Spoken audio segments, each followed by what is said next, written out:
Hey, all the future assistant professors. Today I'm covering the most important research aptitude questions. Yes, you heard me right. And yes, I have added one line explanations also so that it will not get wasted the time, so that मेरे लिखने में time waste हो जा रहा था and video बहुत ज़्यादा लंबा हो जा रहा था. तो yes, I'm covering the most repeated that has asked again and again. Very basic one, very simple one. Let's get started. And everybody has requested कि please research aptitude का question बनाइए. So here it is, most repeated PYQs of paper 1, and paper 1 is the most important paper for your breaking the net JRF. Yes, paper 1 का बहुत important role होता है. Please don't neglect paper 1. Let's get started. So let's get started. Most repeated research aptitude PYQs from 2012 to 2024. सबसे पहला हमारा question है, विच of the following is the first step of research. तो सबसे पहला होगा आपका आइडेंटिफाइंग द प्रॉब्लम. ठीक है, उसके बाद यू हैव टू अंडरस्टैंड कि इसका कितना, सबसे पहले तो ये जान लीजिए कि सबसे पहले इसका होता है कितना स्टेप्स होता है. इसका टोटल 8 स्टेप्स होता है. ठीक है, 8 स्टेप्स होता है रिसर्च का. सबसे पहले आप क्या करेंगे, सबसे पहले आपका है कि आपको आइडेंटिफाई करना है प्रॉब्लम. दूसरा है आपको रिव्यू करना है किसका, लिटरेचर को कि ठीक है. तीसरा है आपको रिसर्च ऑब्जेक्टिव करना है. फोर्थ है आपको रिसर्च डिजाइन करना है. फिफ्थ आपको क्या करना है, सैम्पलिंग डिजाइन करना है. सिक्स्थ फिर होगा आपका कलेक्शन ऑफ डेटा, कि आप डेटा कलेक्शन कैसे करेंगे. सेवेंथ होगा analysis and data interpretation. Okay, and the last 8th one is report writing and presenting to the findings. ठीक है, I have written in the very short. पहले आप identify करेंगे प्रॉब्लम को, फिर रिव्यू करेंगे लिटरेचर, फिर रिसर्च ऑब्जेक्टिव जो कि हाइपोथेसिस बोला जाता है, फिर रिसर्च डिजाइन, फिर sampling design, collection of data, उसके बाद से analysis and data interpretation, then report writing, और उसके बाद से presenting the findings. I hope this is clear. Short में समझाने का कोशिश किए हैं, रिवीजन ऐसे ही होता है. And yes, because every research begins with the findings. So what out needs to be solved and explored, ये कब पूछा गया है, 2019, 21 और 23 में. So let's move to the next question. Now we move to the next question. Which of the following is a non probability sampling method. कौन सा non probability sampling का मेथड है. So this is quota sampling. अब आपको पता होना चाहिए कि कितना टाइप का होता है. It is of 5 types. पहला टाइप होता है, फर्स्ट इज कन्वीनियंस सैम्पलिंग, दूसरा इज कोटा सैम्पलिंग, तीसरा इज सेल्फ सिलेक्शन सैम्पलिंग, और इसको वॉलेंटरी सैम्पलिंग भी बोल सकते हैं. Fourth is snowball sampling, and fifth is the purposive, here I am writing purposive sampling. So there are total 5 types of non-probability sampling. First is convenience sampling, second is quota sampling, third is self-selection or voluntarily sampling, fourth is snowball, and fifth is purposive. अगर total पूछेगा तो 5 और ऐसे पूछेगा तो ये. So it does not give every individual an equal chance. It is based on fixed Kota's, इसीलिए none probability है. नन प्रोबेबिलिटी का मतलब ही क्या है कि जिसका चांसेस ना हो. यहाँ तो फिक्स है ना, कि अगर suppose just as an example, जैसे रिजर्व कैटेगरी का है कि एसटी है, एससी है, इनका अगर 40% आएगा, 50% आएगा, तो इट इज फिक्स्ड ना. This is called quota sampling. ठीक है, और ये नॉन प्रोबेबिलिटी का सैम्पलिंग का एग्जाम्पल है. Okay, and it has been asked in December 2013 and December 2021. Let's move to the next question. So next question is that which of the following is not. हमेशा not पे is not है, correct है, incorrect है, इन बातों पे ध्यान देना आपको. कैरेक्टरिस्टिक्स ऑफ रिसर्च क्या नहीं है, तो पर्सनल बायसनेस नहीं होना चाहिए. ठीक है, because research must be objective and free from personal opinion. Okay, क्योंकि अगर पर्सनल बायसनेस आप रखते हैं तो रिसर्च फिर रिसर्च नहीं रह जाता है. फिर आप उसके फाइंडिंग्स से खिलवाड़ करेंगे, आप को अपना जहां पे सिलेक्शन या फिर अपना ओपिनियन देना होगा, आप अपना पर्सनल बायसनेस दे देंगे, फॉर बहुत हार्मफुल आउटकम्स भी हो सकता है. सो बायसनेस नहीं होना चाहिए, इससे ट्रस्ट खराब होता है और ऑब्जेक्टिव और ऑब्जर्वेशन पे आपका अच्छा रिसर्च नहीं हो पाता है. इसीलिए हम लोग को अपना पर्सनल बायसनेस नहीं देना है. Okay, So let's get started with the next question. So the next question is that which method is used for hypothesis testing? अब hypothesis testing के लिए आपको इसके बारे में पहले पूरा पता होना चाहिए. So go and read hypothesis testing अगर आपको नहीं पता, क्योंकि ये इसके लिए एक अलग से वीडियो चाहिए. So answer is experimental method use होता है. So it checks if a hypothesis is true by testing all the variables in the controlled settings. और ये बहुत एक in depth चैप्टर है और इसका एक बहुत it is a very long discussion. So yeah the question was that कि कौन सा मेथड आता है. So you have to focus on कि मेथड्स क्या होता है, कौन सा मेथड किस में होगा. हाइपोथेसिस का टेस्टिंग में ये होता है कि आपको एचओ होता है, एचए होता है, आपका टी टेस्ट शॉर्ट में आपको बता देते हैं.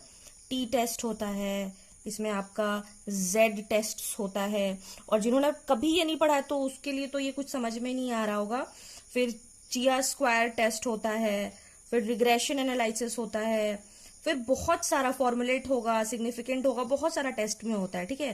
सो या और दिस इज टेस्ट का आप देखते हैं कि ये वैलिड है कि नहीं. ये हाइपोथेसिस एक सोचने का टेस्ट है कि हाँ क्या जो हम अपना क्वेश्चन फॉर्मुलेट कर रहे हैं क्या वो सही होगा, क्या वो सही होगा, क्या मेरा क्वेश्चन, क्या हम क्वेश्चन बनाए हैं क्या मेरा आंसर होगा रिसर्च में. We are talking about research. तो ये एक खुद में बहुत बड़ा चैप्टर है, तो इसको वी विल डिस्कस अच्छे से. As of now it has been asked in December 2012 and December 2020. So the next question is that which of the following is not a type of research? तो कौन सा research नहीं है. तो philosophical research बोलकर research नहीं होता है. It is actually a type.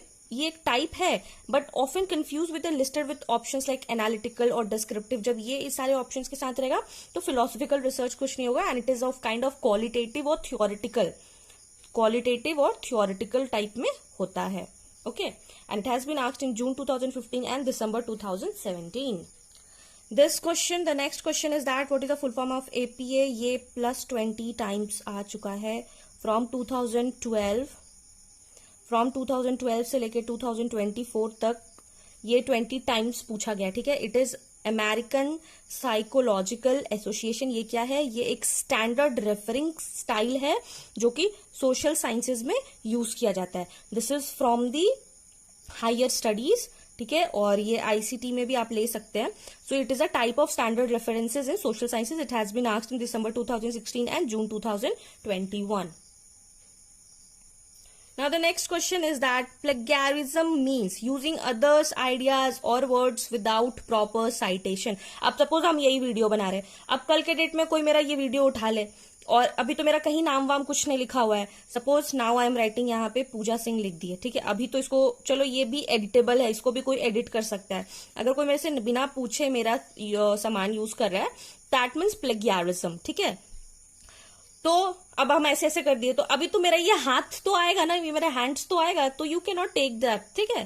सो या इट इज कंसिडर्ड अनएथिकल. अगर फिर भी मेरे हाथ के बावजूद भी अगर हम ऐसे हिला रहे हैं हाथ अपना, उसके बावजूद भी कोई ये वीडियो मेरा कॉपी पेस्ट करके कहीं और शो कर रहा है, तो तब तो फिर आपको ये लगेगा कि अरे भले आप लोग देख रहे हैं but the other person thinks that he और she is not watching.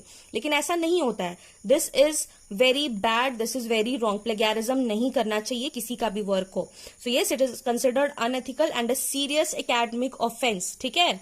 Jail भी जाना पड़ जा सकता है आपको. It has been asked in December 2014 and June 2023.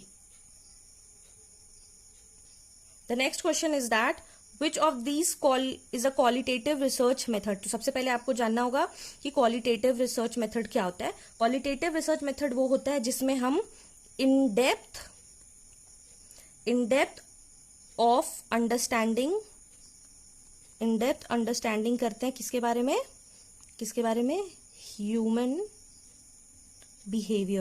Human behaviour जिसमें रहता है वो होता है क्वालिटेटिव. ठीक है. इसमें हम लोग फोकस करते हैं वाई एंड हाउ. ठीक है. क्यों हुआ, वाई एंड हाउ, कैसे. ठीक है. इसमें हम लोग नंबर्स के बारे में कोई बात नहीं करते हैं. We don't talk about numbers.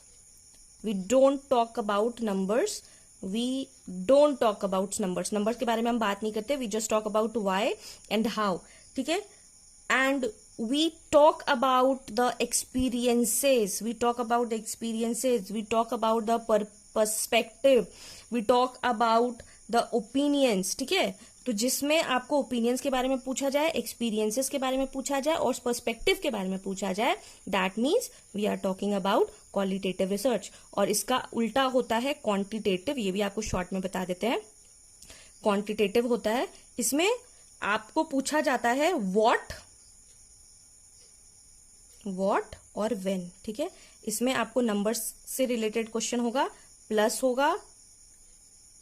होगा यहाँ पे लिख देते हैं प्लस और माइनस और जितना भी डेटा एनालिसिस और ये सब।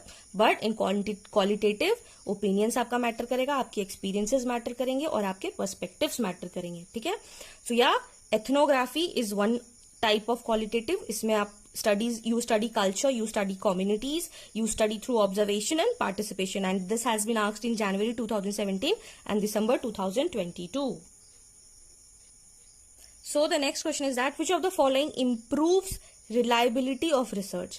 तो reliability of research का मतलब क्या होता है? reliability का research का मतलब ये होता है कि सबसे पहले कि आप अपना कंसिस्टेंसी रखें, या यहाँ पे तो लिखा हुआ है, आप अपना कंसिस्टेंसी रखें रिजल्ट्स में, आप रिलायबल हैं क्योंकि आपका जो भी रिसर्च है आप उसको मेजर कर रहे हो, आप कंसिस्टेंट हो, तो आपका जो भी रिजल्ट आएगा वो बिल्कुल सिमिलर होगा। सपोज एक ही रिसर्च आप लिख रहे हो, ठीक है, और आप मेथड्स यूज किए और 10 लोग और उस मेथड्स को यूज कर रहे हैं, तो ऑब्वियस सी बात है कि उसका रिजल्ट सिमिलर आएगा। बट अगर हम कर रहे हैं क्वांटिटेटिव, हम कुछ मैथ्स का क्वेश्चन कर रहे हैं और हम सिर्फ एक बार कर रहे हैं, तो दैट विल नॉट हेल्प। लेकिन हाँ, उस मैथ्स के क्वेश्चन को हम 10 बार बनाए हैं, 10 अलग अलग तरीके से भी बनाए हैं, but yes I have done the consistency thing, I have done the measurement, right measurement thing, so yes मेरा रिजल्ट सिमिलर आएगा। तो दैट इज वाई यहाँ पे लिखा है कि that the repetition of experiments, कितनी बार आप रिपीटेशन कर रहे हो एक्सपेरिमेंट्स का,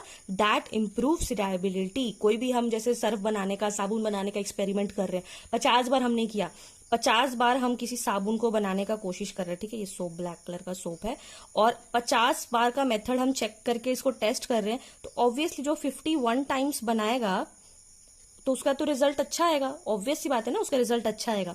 तो इसीलिए कहा जाता है कि प्रैक्टिस मेक्स अ मैन और वुमेन परफेक्ट, ठीक है। So this has been asked in July 2016 and December 2021. So let's move to other question. So the next question is that a thesis statement is, एक thesis statement क्या होता है? It is a central idea of the research, this is the main thing. Research में this is a main thing. अगर आपका central idea clear नहीं है तो आपको टाइटल बनाने में, आपको रिसर्च प्रपोजल बनाने में बहुत परेशानी होगी, ठीक है।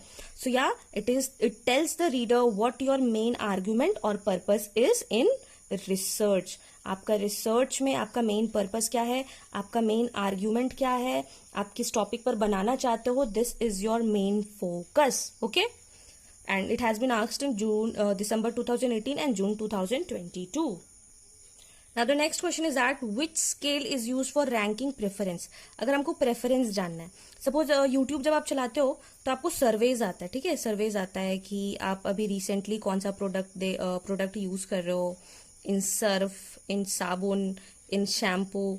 तो जब हम करते हैं, टिक करते हैं, तो फिर दिखाता है कि okay 50% people use this, 50% is strongly agree, 50% strongly disagree, ठीक है। तो ये एक ऑर्डिनल स्केल होता है, क्योंकि ऑर्डिनल स्केल इसलिए क्यों जाता है क्योंकि इसमें हम ऑर्डर देख सकते हैं और रैंक देख सकते हैं without defining the exact difference. अब स्ट्रांगली अग्री और स्ट्रांगली डिसअग्री में आप कैसे कर सकते हो कि हाँ स्ट्रांगली डिसअग्री है, स्ट्रांगली पॉजिटिवली है, तो इसमें हम डिफाइन नहीं कर सकते एग्जैक्ट डिफरेंस। मतलब इसमें हम नंबर्स के बारे में नहीं पता चल सकता है, नंबर्स के बारे में हमको नहीं पता चलेगा, बट हाँ ये पता चलेगा कि या it is about positive and it is about negative, and there are 4 types of scale. तो यहाँ पे I'm writing first type is nominal, second is ordinal, third is interval and fourth is ratio, ठीक है। तो nominal जो है इसमें labels classifies होता है, नेम्स पता चलता है, आइडेंटिफाई पता चलता है, ठीक है। इसमें ऑर्डिनल, इसमें रैंक पता चलता है और ऑर्डर पता चलता है, ठीक है। इसमें हम बता सकते हैं कि प्रोडक्ट्स में वर्स्ट प्रोडक्ट कौन सा है और इसमें बेस्ट, जैसे फ्लिपकार्ट में आप यूज करते हो तो उसमें भी आपको पता चलता है कि वर्स्ट कौन सा है और प्रोडक्ट रेटिंग्स, ठीक है, it kind of a rating, ठीक है। इंटरवल में होता है कि इसमें रैंक पता चलेगा, इसमें एडजस्टेंट नंबर के बारे में इसमें बिल्कुल पता चल जाएगा, नंबर्स के बारे में इसमें पता चल जाएगा। और रेशियो है तो इसमें एब्सोल्यूट 0 सेगमेंट्स क्या कैरेक्टरिस्टिक्स है, तो इसमें एब्सोल्यूट 0 पॉइंट पता चल जाता है। आई होप इतना हॉच पॉच में भी आपको समझ में आ रहा है, और अगर नहीं आ रहा है तो please bear it with me. Now the next question is that what is a purpose. Purpose क्या होता है रिव्यू ऑफ लिटरेचर का रिसर्च में? So identify research gaps and build context. अब इसका हिंदी में मतलब आपको समझाते हैं कि to avoid duplication and see what work has already been done. ये क्यों कर दिया? एक वेबसाइट है शोध गंगा, ठीक है। शोध गंगा पे जब आप सपोज आपका नेट क्लियर हो गया, पीएचडी क्लियर हो गया, आपका नेट क्लियर हो गया, आपका पीएचडी क्लियर हो गया, now you are thinking of doing PhD and research proposal के बारे में सोच रहे हो। आप कोई भी, अभी नहीं भी हुआ है फिर भी आप सोच रहे हो, कोई भी एक रैंडम टॉपिक आप सोचना जो आपको बहुत पसंद हो, जो आपको बहुत प्रिय हो। You must be liking a lot of this topic. Just think of a random topic and type on this Shodhganga and you will see 1000+ research thesis are available on this. So इसीलिए आपको बोला जाता है कि जब भी आप review of literature करें अपने टॉपिक के बारे में तो एक बार इस पे चेक कर लें। क्यों? क्योंकि हो सके आपसे पहले भी लोगों के दिमाग में वो आइडिया आ चुका होगा। An idea is something that it is not boundation कि अमीर के पास आइडिया रहेगा और गरीब के पास नहीं रहेगा। आइडियाज तो आइडियाज होते हैं। तो यस, आइडियाज तो आइडियाज होते हैं, इसीलिए और आइडियाज और मन तो लाइटनिंग स्पीड से भी ज्यादा चलती है। So that is why we have to see it here कि कहीं जो आप करने जा रहे हैं उसके ऊपर ऑलरेडी 50,000 रिसर्च तो नहीं हो चुका है। So that is why it is very important that you know what is required and what is not, and to avoid duplication, ठीक है। So the next question, which of the following is not, फिर again focus on not, an element of research design. अब जब हम research design कर रहे हैं तो उसमें कौन सा एलिमेंट नहीं है? अब बजट तो रिसर्च डिजाइन में तो नहीं आएगा, it is not a part of research design. Design में क्या आता है? डिजाइन में आपका आएगा सैंपल कैसा लेना है, टूल्स आपको कौन सा यूज करना है, मेथोडोलॉजी कौन सा यूज करना है, and we are not talking about in the funding aspect, ठीक है। Research design includes the blueprint कि आपका रिसर्च कैसा होने वाला है। In short it is a blueprint for the study कि आप कौन सा मेथड यूज करोगे। आप एक्सपेरिमेंटल मेथड यूज करने वाले हो, आप डिस्क्रिप्टिव करोगे, आपका पार्टिसिपेंट्स कौन होगा, आप डेटा कैसे कलेक्ट करने वाले हो, आप एनालिसिस कैसे करने वाले हो। So these all belongs to the research design and not the budget. Budget तो पैसा का बाद में बाद आता है, ठीक है। And it has been asked in December 2015 and December 2021। Oh my God, that was the last question. समझाने में तो याद ही नहीं रहा। सो या क्विक रिविजन ट्रिप्स, एपीए पढ़ लीजिए, सैम्पलिंग टाइप्स पढ़ लीजिए, प्लेगैरिज्म पढ़ लीजिए, और बहुत सारा टर्म्स जो है पीवाईक्यू में वो पढ़ लीजिए। रिसर्च स्टेप्स क्या होता है, वेरी इंपॉर्टेंट, हमेशा क्वेश्चंस आता है, प्लीज पढ़ लीजिए। Are the repeated almost every year, as I always said, it is very important, ठीक है। And yes, paper 1 is all about practice understanding the concept. आपको कंसेप्ट समझना पड़ेगा। इट इज नॉट अबाउट रट्टाफिकेशन। रट्टाफिकेशन से काम नहीं चलेगा, क्योंकि आप प्रोफेसर्स बनने जा रहे हो ना। You are, as I always say, hey all the future assistant professors. तो जब आप प्रोफेसर बनोगे, जब आप प्रोफेसर बन रहे हो ना, तो आपको सब कुछ आना चाहिए ना। आप रिसर्च को कैसे बताओगे, फिर आप बच्चों को कैसे बताओगे? रट्टाफिकेशन से काम नहीं चलेगा। Ratification won't work. So yeah, that not just memorizing the answers but also learning the concepts. Okay. Yeah, that was a wrap. Yeah, I tried my level best to make you understand these questions in a very short span of time. बहुत कम समय में और बहुत कुछ बताना है. But yeah, for the revision purpose, this is best. And please do let me know in the comment section which topic is most confusing. Or if you will tell me, I will get live आएंगे and we will talk, we will decide कि कैसे क्या plan करना है, कहाँ आपको doubt आ रहा है, क्योंकि now this is the time, बहुत सारा कंफ्यूजन होता है. So do let me in the comment section कि आपका कौन कौन सा कंफ्यूजन है and whether I should get live और not. So will have a doubt clearing session. Okay, so yes, if you found this video helpful, अगर आपको कहीं भी ये वीडियो हेल्प कर रहा है, so do not forget to like, share, comment. Your messages, your comments, your share, your like means the world to me. And yes, all the best. Keep your preparation up and God will do the rest. Okay, bye bye. Take care.